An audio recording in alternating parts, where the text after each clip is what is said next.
Many people are driven by the need of approval, right? They're insecure. They need approval. Man, this is a big one, but I don't have time at this point. Because they live by the expectation of other people versus God's standard for their lives. I'm not saying be dishonoring to your parents or be dishonoring to other individuals in your life. It could be parents, spouses, children, teachers, friends that are controlling their lives. They're afraid that they won't get approval, so they do things that are contrary to their own soul. And many adults are still trying to earn the approval of unpleasable parents or unpleasable authority figures. And other people are driven by peer pressure, always worried about what others might think is right or wrong, when God should be your standard. There is a place for honor and righteousness and respect, but you have to understand God is your standard. It's been said that those who follow the crowd usually get lost in it.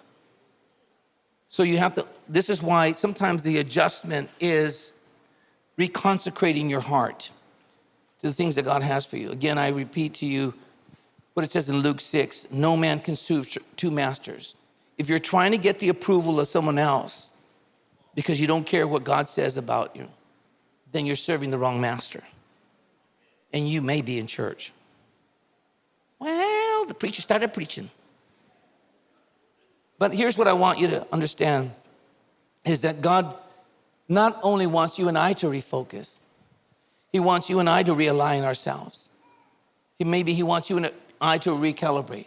You know, over the course of my life and my marriage, I've had to do that often. When my children were a little younger, before they got married, I had to do it often. I mean, sometimes they would help me, especially my Lexi. She'd tell me things I didn't want to hear. Anyways, she'd come up to me and say, Mom, Mom. It's probably the mom. It's probably started with the mom. Anyways, but in this case, what I'm remembering is, he said, Dad, that wasn't the right way of speaking to Mom. That's when I wanted to go, don't you know who I am? She probably would have looked back at me and says, yeah, you're my dad. And I'm telling you the truth. And if it hurt her heart, for sure, sometimes I'm blinded. And Pastor Cesar just has a big story.